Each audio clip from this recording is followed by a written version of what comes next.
오늘 우리에게 주신 하나님의 말씀은 사무엘하 11장 1에서 27절 말씀입니다. 봉독은 1에서 5, 16에서 17, 26에서 27절만 하도록 하겠습니다.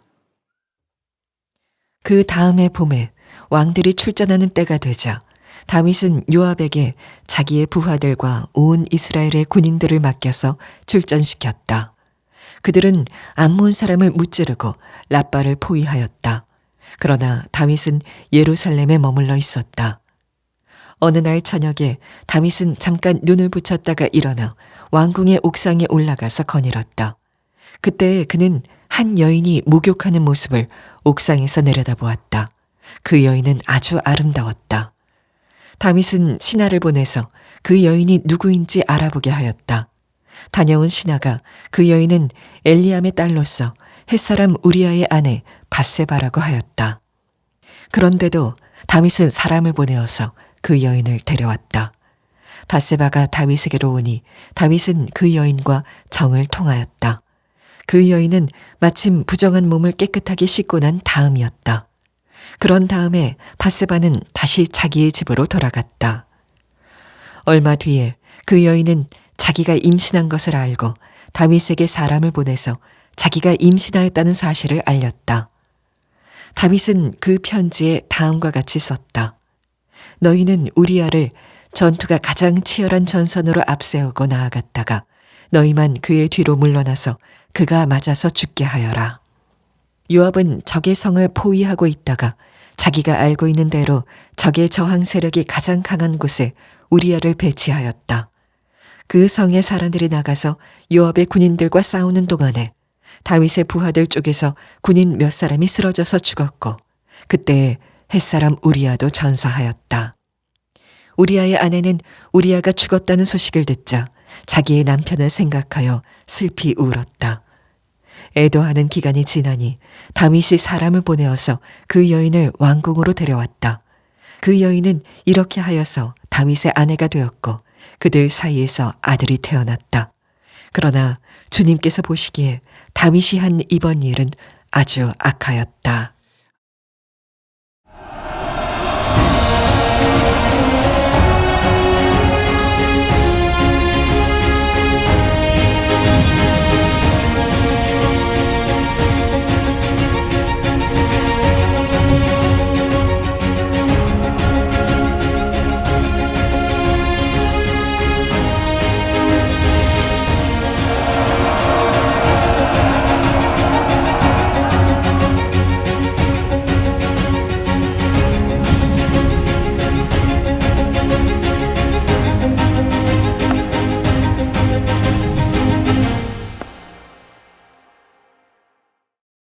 제가 지난 월요일에 8살, 6살 두 아들과 함께 야외 벤치에서 행복한 시간을 보내고 있었습니다. 그런데 갑자기 순식간에 아수라장이 되었습니다.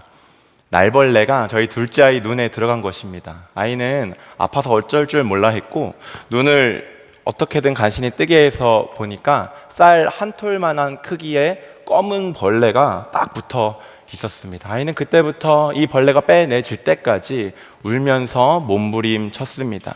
다시는 일어나기 원하지 않는 사건이었죠. 그런데 그 사건을 찬찬히 그날 저녁 돌아보면서 제 안에 이런 질문이 문득 들었습니다. 아이가 벌레가 들어갔을 때 즉시 몸부림치면서 떨어질 때까지 몸부림쳤듯이 나는 내 영혼에 죄가 들어왔을 때 그것이 떼어내질 때까지 몸부림치고 있나? 그러나 부끄럽게도 그럼 하고 자신 있게 답이 나오지 않았습니다.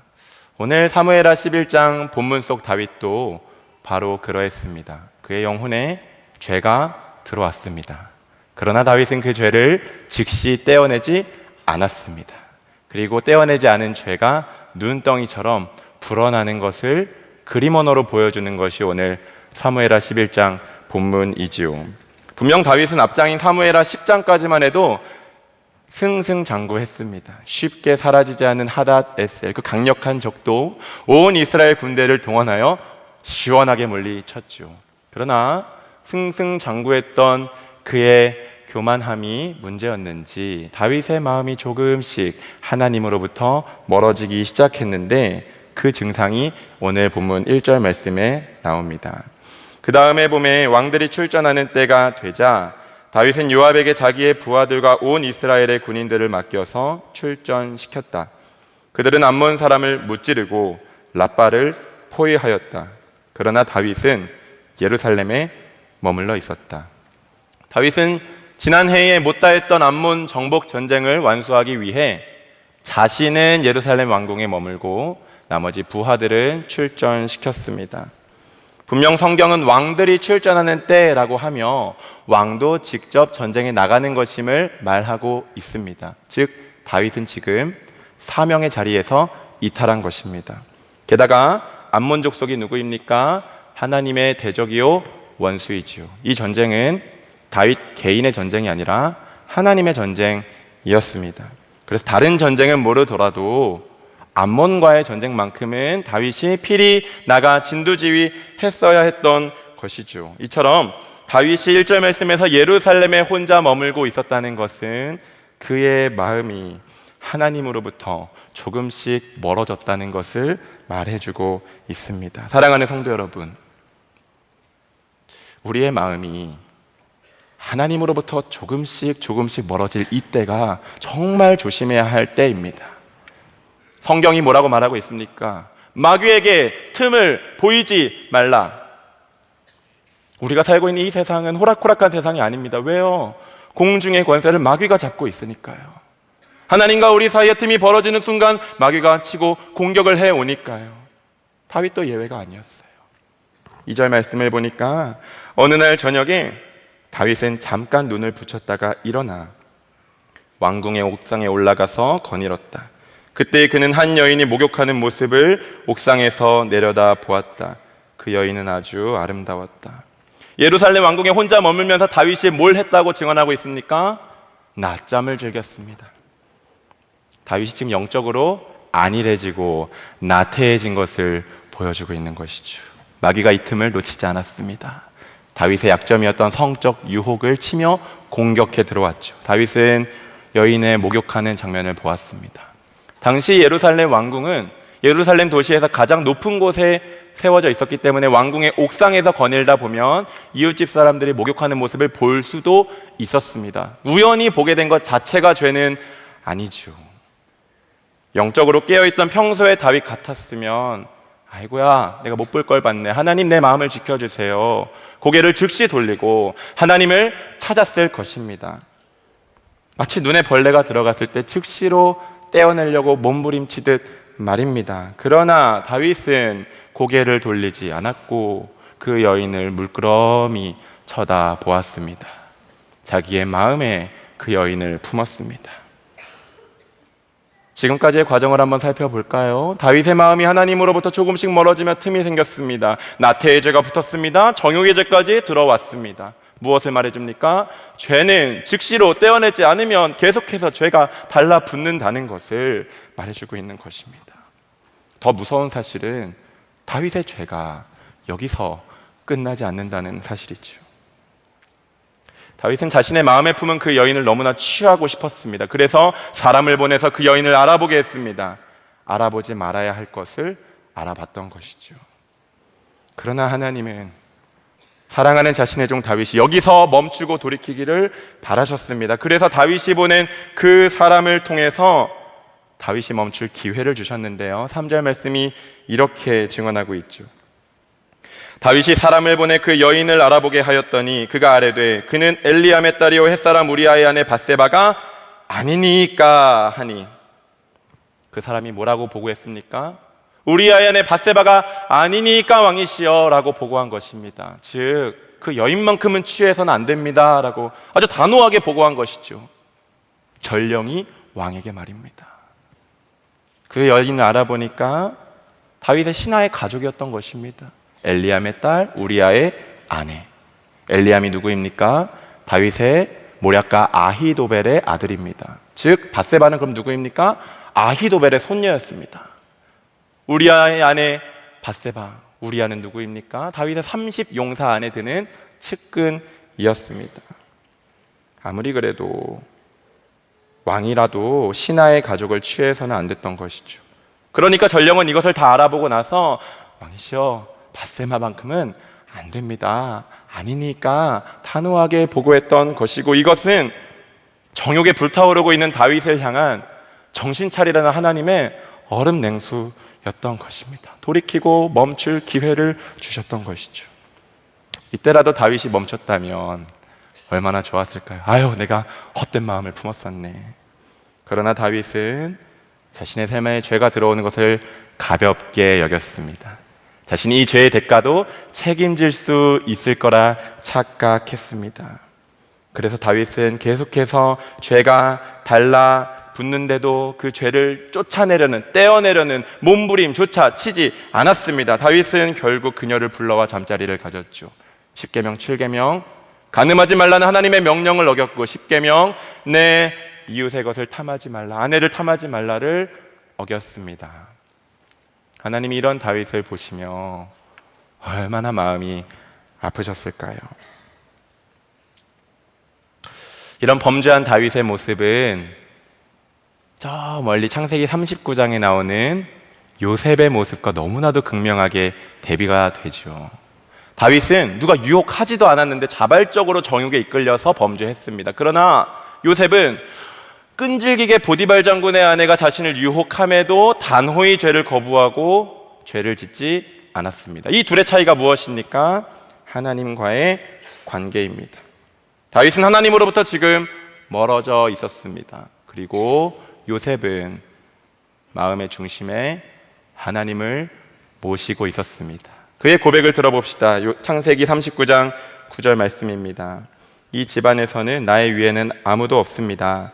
나의 주인께서 나의 마음대로 하지 못하게 한 것은 한 가지뿐입니다. 그것은 마님입니다. 마님은 주인 어른의 부인이시기 때문입니다. 그런데 내가 어찌 이런 나쁜 일을 저질러서 하나님을 거역하는 죄를 지을 수 있겠습니까? 요셉의 마음에 누가 계셨다고요? 하나님이 계셨다고요. 그랬기에 보디발 장군의 아내가 끈질기게 날마다, 성경에 보면 날마다 유혹했다 해도 넘어가지 않았습니다. 뒤에 우리가 살펴보게 될 우리아의 이야기도 마찬가지예요. 다윗은 우리아에게 온갖 유혹을 하며 우리아가 집에 가서 편히 잠을 자며 아내 밧세바와 잠자리를 가질 수 있도록 했지만 우리아는 요지부동이었습니다. 왜냐하면 우리아의 마음에는 하나님의 임재를 상징하는 언약궤가 있었거든요. 이 요셉과 우리아의 이야기가 무엇을 말해줍니까? 마음의 중심에 하나님이 계시면 유혹이 아무리 강하더라도 범죄하지 않을 수 있다는 것을 보여주고 있는 것입니다. 그러니 사랑하는 성도 여러분, 유혹이 강해서 죄를 짓는 것이 아닙니다.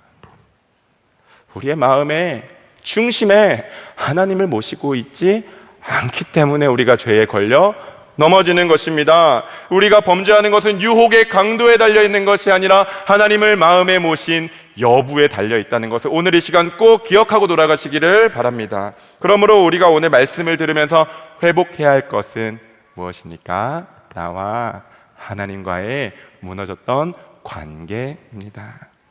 하나님과의 관계가 튼튼하면 아무리 주변에서 거세게 패역하고 음란으로 유혹해 온다 하더라도 결코 범죄하지 않습니다. 사도 요한도 이를 너무나 잘 알았기 때문에 믿음의 후배들에게 담대하게 이렇게 증언했습니다. 요한일서 3장 6절 말씀에 보면 그 안에 거하는 자마다 범죄하지 아니하나니 범죄하는 자마다 그를 보지도 못하였고 그를 알지도 못하였느니라. 마음의 중심에 하나님을 모신 그 사람 범죄하지 않습니다. 오늘 여기 모인 우리 모두가 마음에 하나님을 모심으로 요셉과 우리아처럼 범죄하지 않기를 주의 이름으로 축복합니다. 마음이 아프셨던 하나님, 이제라도 나의 사랑하는 종 다윗이 멈추기를 바라셨습니다. 그래서 하나님이 그의 죄를 드러나게 하셨습니다. 밧세바가 임신한 것이죠. 사랑하는 성도 여러분, 죄가 드러나는 것이 하나님의 사랑입니다. 죄에서 멈추고 돌이킬 기회를 얻을 수 있으니까요. 하나님께서 나의 죄를 드러나게 하셨을 때에 그 죄를 가리기 위해서 합리화하거나 더 많은 죄를 짓지 마시길 바랍니다. 그 죄가 드러났을 때에 겸손하게 거기에 멈추어 서서 하나님께로 돌이켜야 합니다. 그리고 피해자가 있다면 찾아가서 정직하게 그리고 겸손하게 용서를 구해야 합니다. 죄는 죄로 가릴 수 있는 것이 아닙니다. 가린다고 없어지는 것도 아닙니다. 죄의 문제에 대한 가장 최선책은 회개입니다. 그래서 다윗도 그 자리에 멈춰서 하나님께로 돌이켜야 했습니다. 자신의 죄가 드러났을 때 말이죠. 그러나 그는 그것을 은폐 가리려고 했습니다. 그러면서 더 큰 죄를 계속해서 짓고 있죠. 다윗은 하나님의 전쟁이 한참 진행 중인 그 전쟁터에서 핵심 전력인 30인의 용사 중 한 명인 우리아를 데리고 옵니다. 이것은 뭘 보여줍니까? 하나님의 전쟁이 이기냐 지냐는 별로 중요하지 않고 지금 내 죄를 가릴 수 있느냐 드러나느냐가 중요하게 된 다윗의 변질된 모습을 보여주고 있죠. 다윗은 우리아를 불러다 놓고 이제 집에 가서 편히 아내와 행복한 시간을 보내라고 권합니다. 짐수 성찬을 베풀기도 하고 술을 진탕 먹이기도 하면서 말이죠. 그러나 이게 웬일입니까? 우리아가 다윗의 자기 뜻대로 움직여지지가 않는 것입니다. 어떤 유혹을 가해도 어떤 권력을 동원해도 우리아가 절대로 꿈쩍하지 않고 집으로 돌아가기는커녕 선문 밖에서 불편하게 잠을 계속 자는 것입니다. 너무나 답답했던 다윗이 우리아에게 물었습니다. 그랬더니 우리아가 대답을 했는데 이것이 우리아의 마음의 중심을 보여주고 있습니다. 오늘 말씀의 핵심 구절이 되는 11절 말씀을 우리 한 목소리로 선포하도록 하겠습니다.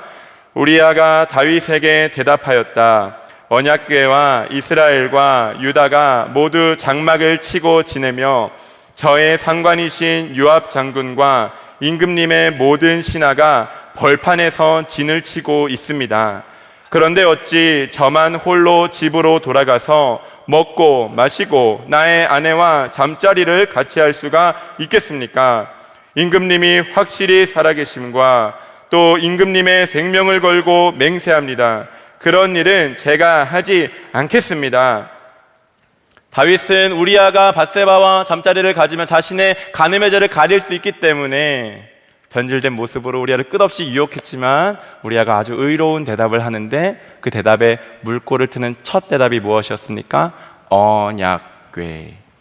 언약궤가 무엇입니까? 하나님의 말씀이 담긴 십계명투 돌판과 하나님이 이스라엘 백성을 먹이고 입히셨던 만나를 담은 항아리와 하나님이 기름 부은 제사장을 아론을 확증해 주려는 아론의 쌍난 지팡이가 담긴 하나님의 임재가 담긴 아주 거룩한 성물이었죠. 예수님을 예표하는 구약적 상징이 언약궤였습니다. 지금 우리아의 첫 대답이 그 언약궤가 나왔던 것입니다. 우리아의 마음의 중심에 하나님이 계셨던 것이죠. 우리아는 자신이 편안하게 지내는 것보다 하나님의 전쟁이 이기고 지는 것이 더 중요했습니다. 자신보다 하나님이 더 중요했다고요. 이것이 다윗과 너무나 대비가 되지 않습니까? 그런데 성도 여러분, 다윗이 원래 어떤 사람이었죠? 그 누구보다도 언약궤를 사모했던 사람 아닙니까? 하나님의 궤가 예루살렘 성으로 들어온다 했을 때 그것이 너무나도 기뻐서 자신의 바지가 벗겨지는 줄도 모르고 춤을 추며 예배했던 사람 누구입니까? 다윗입니다. 자신은 편안한 백향목 왕궁에 자면서도 하나님의 궤는 텐트 아래에서 있는 것이 마음에 걸려서 하나님을 위한 전을 짓고 싶다고 사모했던 사람이 누구입니까? 다윗입니다. 아마 우리아도 자신의 죽은 다윗을 보며 언약궤를 향한 그 사모하는 마음을 배우지 않았을까 싶은데 지금은 다윗의 마음에는 언약궤를 전혀 찾아볼 수가 없죠. 언약궤는 저 멀리 전쟁터에 가 있고 다윗은 편안한 예루살렘 왕궁에 와 있습니다. 그러나 우리아는 저 멀리 전쟁터에 언약궤가 있고 자신은 예루살렘 왕궁에 있다 할지라도 언약궤를 마음의 중심에 품고 있는 것을 보여주고 있죠. 이처럼 하나님은 우리아가 언약궤를 사모하는 마음을 다윗에게 거울로 비춤으로써 다윗, 너 언약궤 이렇게 사모했었잖아. 다시 돌아와. 나를 구해. 은혜에 돌이킬 기회를 주셨던 것이죠. 그러나 다윗은 여전히 돌이키지 않았고 오히려 자신의 그 변질된 모습을 직면시키게 하는 이 거울을 깨 부수어 버리기로 결단하고 행동에 옮깁니다. 작년 여름에 동부 구치소에서 모범수 분들을 대상으로 성경 공부를 2달 동안 인도했던 적이 있습니다. 그때 한 제소자분께서 하셨던 진실한 고백이 지금까지도 잊혀지지가 않습니다. 목사님, 저는 구치소에 온 것이 하나님의 축복이라고 생각해요. 왜냐하면 제가 구치소에 옴으로써 제 죄가 멈춰졌기 때문이에요. 제가 사회에 그대로 있었으면 계속 죄를 짓다가 하나님의 심판대 앞에 섰어야 했을 텐데, 여기에 와서라도 하나님께서 제 죄를 멈춰주셔서 정말 감사해요. 한 분이 그렇게 진실하게 나누자 함께 성경 공부를 하던 다른 제소자분들도 이구동성으로 맞아요, 목사님. 제가 구치소에 온 것이 하나님의 축복이에요 라고 고백했습니다. 사랑하는 성도 여러분, 죄가 멈춰지는 것이 은혜입니다.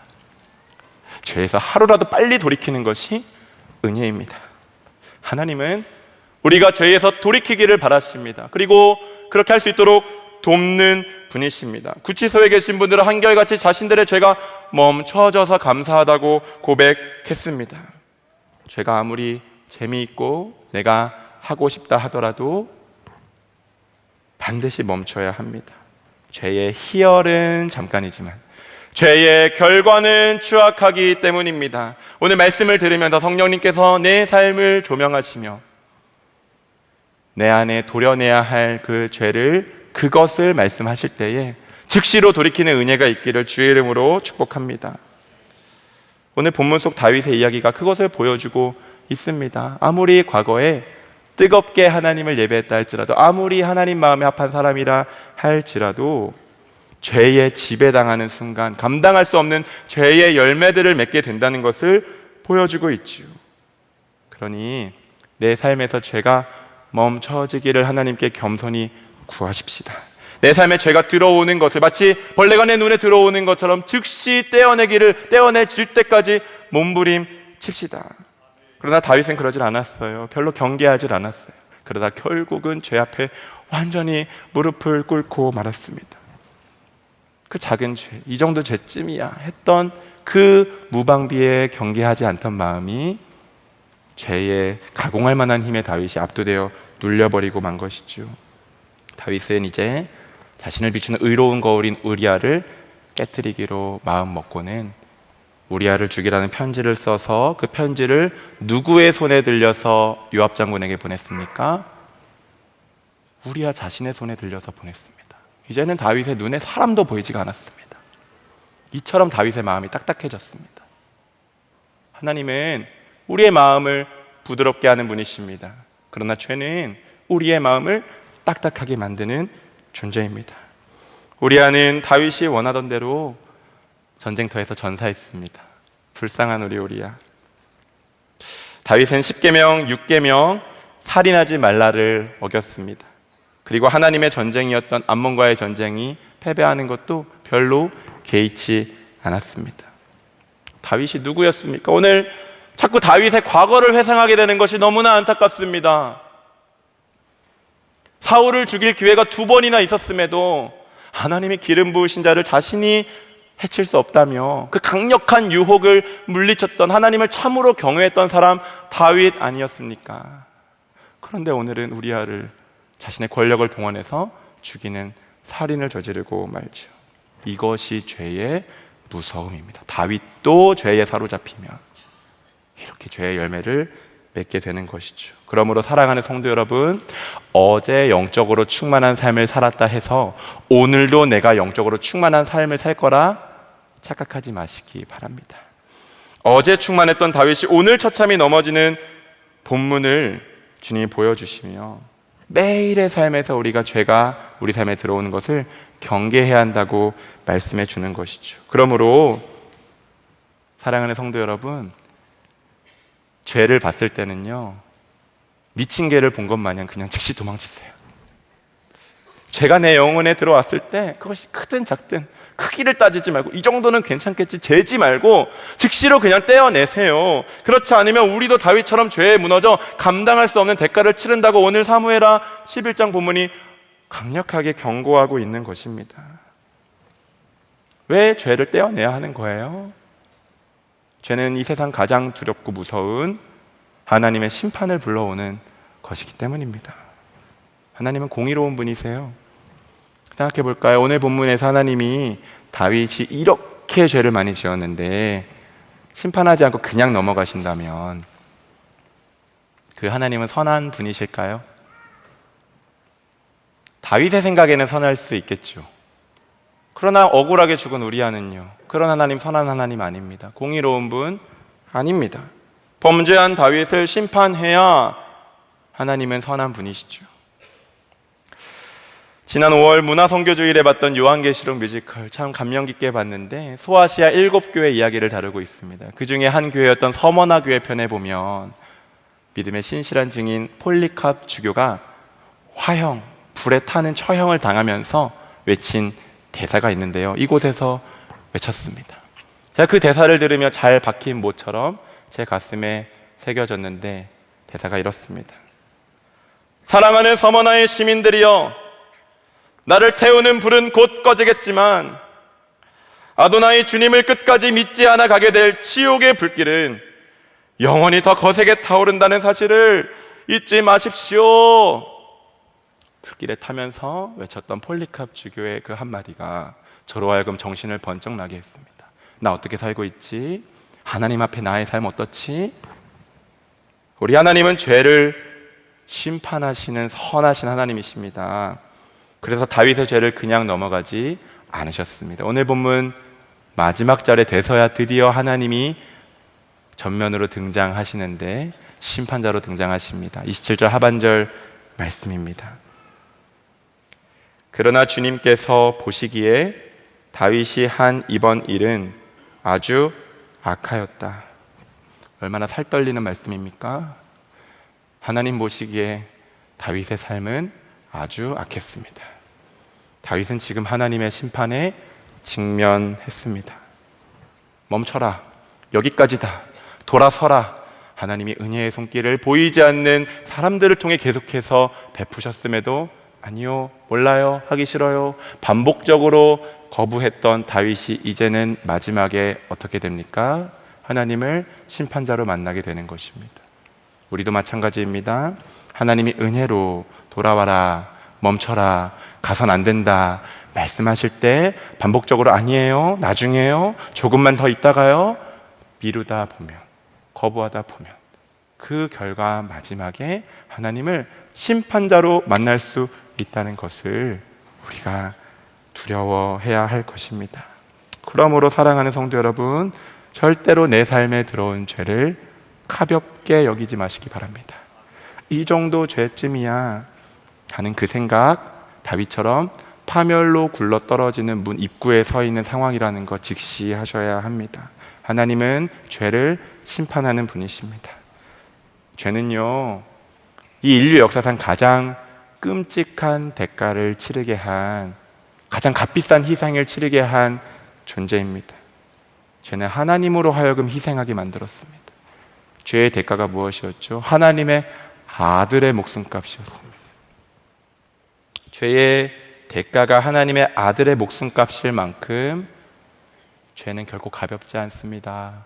우리는 죄인이기 때문에 죄를 가볍게 여길지 몰라도 하나님은 죄를 결코 가볍게 여기지 않는다는 것을 그 희생의 대가를 보면 우리는 알 수 있지 않습니까? 하나님은 죄를 엄중하게 여기시는 것이죠. 그러므로 오늘 여기 모인 우리 모두에게 필요한 감각은 무엇입니까? 죄를 하나님처럼 심각하게 여기는 은혜가 있기를 축복합니다. 우리가 죄를 하나님처럼만 미워하고 엄중하게 생각했더라면 오늘의 내 삶은 과거와 지금처럼 될 수가 없는 것이죠.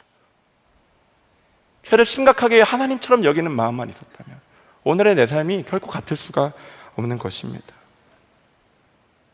그러므로 우리는 죄를 하나님처럼 심각하게 여기며 반드시 죄의 문제를 해결해야 하는 것입니다. 제가 참 좋아하는 신앙 동화책이 있습니다. 로버트 멍어라는 목사님께서 쓰신 내 마음 그리스도의 집이라는 책인데요, 그 책은 예수님이 주인공의 집에 들어가셔서 장소 곳곳에서 다니는 에피소드를 모은 이야기 모음집입니다. 여기서 주인공의 집은 주인공의 마음을 뜻하는데요, 이야기의 클라이막스 부에 가면 벽장 이야기가 나옵니다. 벽장은 어느 곳이었냐면 주인공이 개인적으로 보관했던 것들, 근데 남들에게 보이긴 좀 그렇고 더더욱이 예수님께는 보여드리기는 부끄러운 그런 은밀한 비밀스러운 것들이었습니다. 그런데 예수님께서 벽장에서 이상한 역겨운 냄새가 난다면서 벽장으로 가까이 가신 것입니다. 주인공은 그 벽장만큼은 예수님이 건드리지 않기를 바라며 괜히 화가 났어요. 그 생각을 알아차리시고는 예수님께서 이렇게 말씀하셨습니다. 만약 내가 이런 냄새를 맡으면서까지 여기 머무를 것이라고 생각한다면 그건 오해다. 베란다 뒤편으로 내 침대를 내어 놓아야겠구나. 도저히 이런 냄새를 맡을 수가 없구나. 주인공은 예수님과 관계가 끊어지는 것이 너무나 무서웠어요. 그래서 용기를 내서 예수님께 벽장의 열쇠를 드리면서 이렇게 말했어요. 주님이 벽장을 여셔야 합니다. 주님이 그것을 깨끗하게 해주십시오. 제게는 그럴 만한 힘이 없습니다. 예수님은 키를 받아드시고는 벽장을 여셨습니다. 놀랍게도 순식간에 청소할 뿐만 아니라 수리도 다 하시고 페인트 칠까지 싹 해치우셨습니다. 그때 그 순간 어땠는지를 주인공이 이렇게 고백하고 있는데요. 곧 상쾌하고 향기로운 바람이 집 안으로 불어왔습니다. 모든 분위기가 바뀌었습니다. 그 죽은 것들을 내 삶에서 추방시켜 버렸을 때 얼마나 큰 승리와 해방을 맛보았는지요. 할렐루야. 오늘 이 큰 승리와 해방이 여기 모인 우리 모두에게 한 사람도 빠짐없이 충만히 누려지기를 주의 이름으로 축복합니다. 벽장의 키를 예수님께 드리며 언약궤가 되시는 예수님을 내 마음의 중심에 모실 때에 내 안에 오신 예수님이 우리로 하여금 죄를 이기게 하십니다. 예수님이 우리의 죄를 어떻게 처리하셨습니까? 자신의 목숨을 내어주며 단번에 십자가로 죄를 이기시고 우리를 죄에서 해방시키셨습니다. 누가 오늘 이 예수님께 겸손하게 나아가시겠습니까? 누가 오늘 그 예수님을 마음의 중심에 모시며 예수님과의 관계를 회복하시겠습니까? 누가 오늘 예수님을 마음에 모시며 예수님을 하여금 능히 나의 죄를 이기게 하시겠습니까? 사랑하는 성도 여러분, 말씀을 맺겠습니다. 오늘 본문에 하나님은 소망의 장치를 두셨는데요, 그 소망의 장치는 바로 우리아의 출신입니다. 본문은 의도적으로 우리아가 햇사람이라는 것을 7번이나 반복해서 말하고 있습니다. 햇사람이 누구예요? 하나님이 진멸하라고 하신 하나님을 모르는 하나님의 대적 원수 가나안 7족속 중에 한 족속이었습니다. 즉 우리아는 그런 하나님을 모르는 출신이었는데 하나님은 그런 부패한 우리아의 마음을 거두시고 그 마음의 중심에 언약궤를 두게 하신 분이십니다.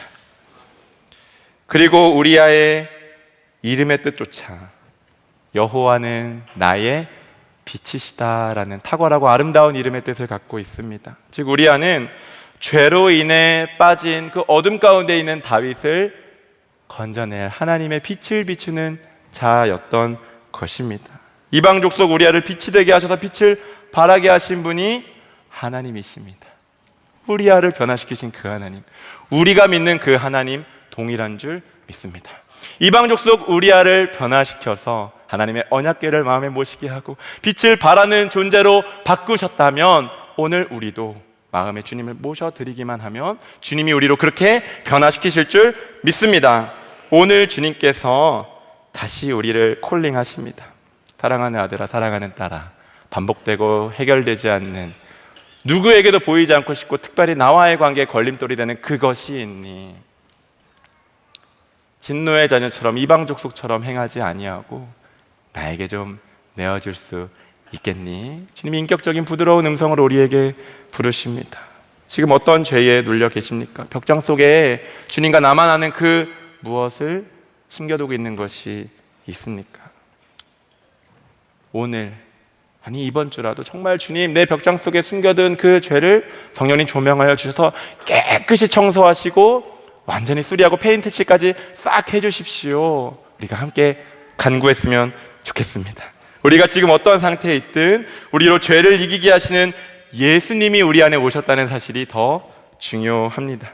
내 마음속 벽장의 키를 예수님께 내어드릴 때 언약궤이신 예수님이 내 마음에 오셔서 우리 안에서 죄를 십자가로 이기시니 이제는 더 이상 우리 마음에 죄를 허용하지 마십시다.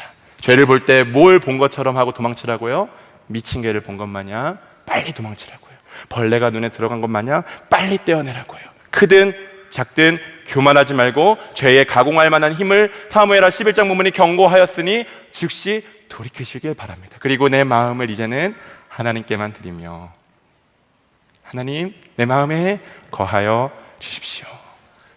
그렇게 예수님과 죄와는 동행을 멈추고 예수님과의 행복한 동행을 시작하는 오늘 그 거룩한 기념일 되기를 주의 이름으로 축복합니다. 우리 이 시간 함께 주님께 기도하며 나아갔으면 좋겠습니다. 하나님은 사랑하는 종 다윗이 죄에 빠져가는 것이 너무나 안타까우셨습니다. 그래서 은혜의 손길을 수차례 뻗으셨습니다. 돌아와라, 멈춰라, 가지 말아라. 그러나 다윗은 그것을 심상히 여기며 계속해서 죄를 돌이키지 않고 지었습니다. 하나님은 죄를 미워하십니다. 죄는 우리를 파괴하기 때문입니다. 하나님은 죄를 그대로 두지 않으십니다. 심판하십니다. 사랑하는 성도 여러분, 내 삶에 계속해서 반복되지만 이제는 그것을 해결할 능력이 없어서 그냥 죄 앞에 무릎 꿇고 방치해둔 것이 있습니까? 이 시간 그 내 마음 그리스도의 집 주인공처럼 우리가 고백했으면 좋겠습니다. 주님이 벽장을 여셔야 합니다. 주님이 그것을 깨끗하게 청소해 주십시오. 제게는 그럴 만한 힘이 없습니다. 예수님께서 우리 안에 오시면 분명 우리로 죄를 이기게 하시고 예수님과 행복한 동행을 살게 하실 줄 믿습니다. 그래서 우리가 함께 기도할 때에 이 기도 제목 붙들고 함께 기도하겠습니다. 주님께서 죄라고 말씀하실 때에 정직하게 반응하여 즉시 죄에서 돌이키게 하소서.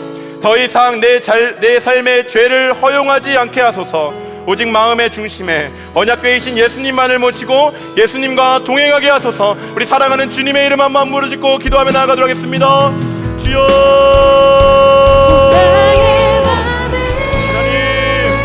하나님이 사랑하시는 자로 불러주셨음에도 여전히 하나님의 불의기라는 경고를 잊지 못하고 계속해서 죄의 길로 행하는 우리를 불쌍히 여겨 주시옵소서. 죄가 그렇게 끔찍한 것인지 모르고 죄의 대가가 하나님의 아들 예수 그리스도인지도 모르고 행하였던 우리의 삶의 자리를 이 시간 벽장에 귀를 들이오니 주님 내 마음 가운데 오셔서 주님 내 벽장 가운데 있는 모든 죄의 모를 높이 끄시옵소서. 주의하여 주시옵소서. 무너진 하나님과의 관계를 회복시켜 주시옵소서. 그리고 이제는 주님과의 행복한 동행을 해나갈 수 있도록 주님으로 내 마음이 충만해질 수 있도록 예수님만이 내 마음에 거하실 수 있도록 주님 언약궤이신 예수님을 내 마음에 두게 하여 주시옵소서.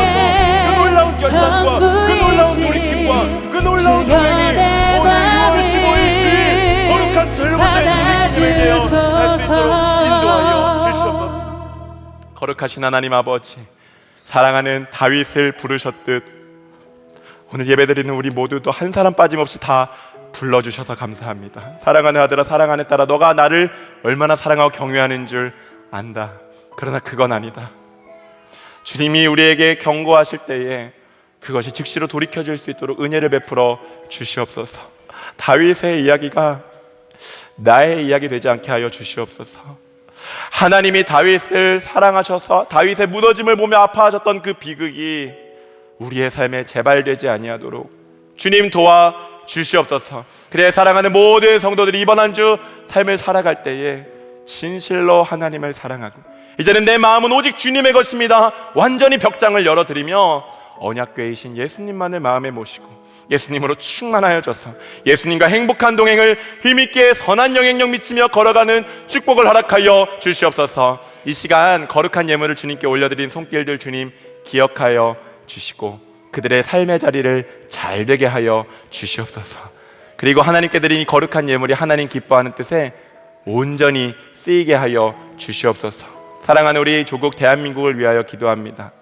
우리의 정치 지도자들과 모든 각계 각층의 지도자들이 다윗처럼 불의의 무기로 삶에 쓰이지 아니하도록 주여 막아 주시옵소서. 그들의 마음의 문을 여시고 예수님을 모심으로 그들이 하나님을 자신이 서 있는 자리에서 경외하며 나아갈 때 선한 영향력이 대한민국을 덮을 수 있도록 우리나라를 축복하여 주시옵소서. 우리 사랑하는 남과 북이 복음으로도 속히 통일되게 하여 주시사 김국기 목사님, 김정훈 목사님, 최충길 선교사님, 장문석 집사님 차갑고 시린 그 옥에서부터 주님 속히 건져지는 은혜 있게 하여 주시고, 하나님 북한의 그 악한 3대 세습 정권이 속히 무너지고 하나님의 나라가 북한 땅 가운데 그리고 이 남북의 통일 가운데 임하게 하여 주시옵소서. 지금도 열방 가운데 하나님 나라를 이루기 위해 달려가고 있는 모든 선교사님들을 주의 이름으로 축복하여 주시사 죄의 경계심을 더하여 주시고 죄에 무너지지 않도록 성령께서 보호하여 주시옵소서. 그들이 사람들을 파멸로 이끌어가는 죄로부터 현지인들을 주의 복음을 전함으로 건져내는 주의 놀라운 은혜의 도구로 선교사님들을 사용하여 주시사 먼 열방까지 하나님의 은혜가 역사가 넘치게 하여 주시옵소서. 모든 민족이 구원을 얻기까지 쉬지 않으시는 우리 하나님의 영광을 찬양하며 예수님의 이름으로 기도드립니다. 아멘. 다 같이 자리에서 일어나셔서 결단 찬양 나의 마음 받으소서 찬양하도록 하겠습니다.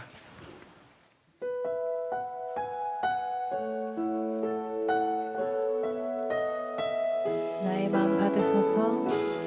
나의 마음 받으소서.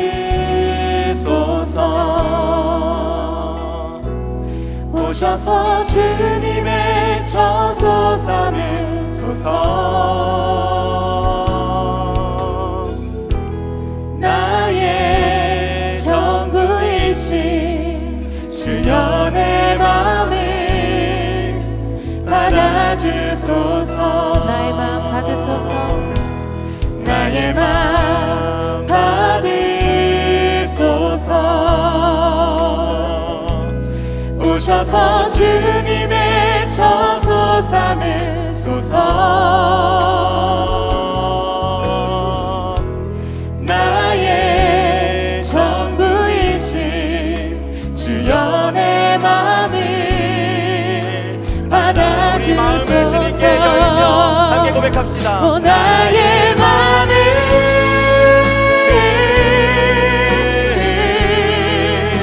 주님께 열었으니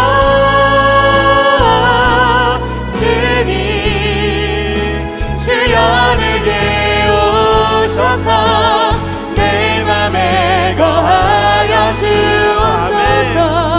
주가 기뻐하니 오 나의 맘을 오 나의 맘을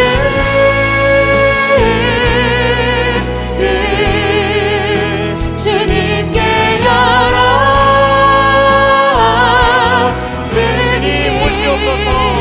주여 내게 오셔서 내 맘에 거하여 주옵소서.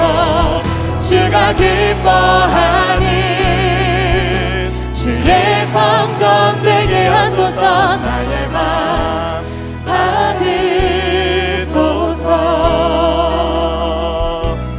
오셔서 주님의 처소 삼으소서.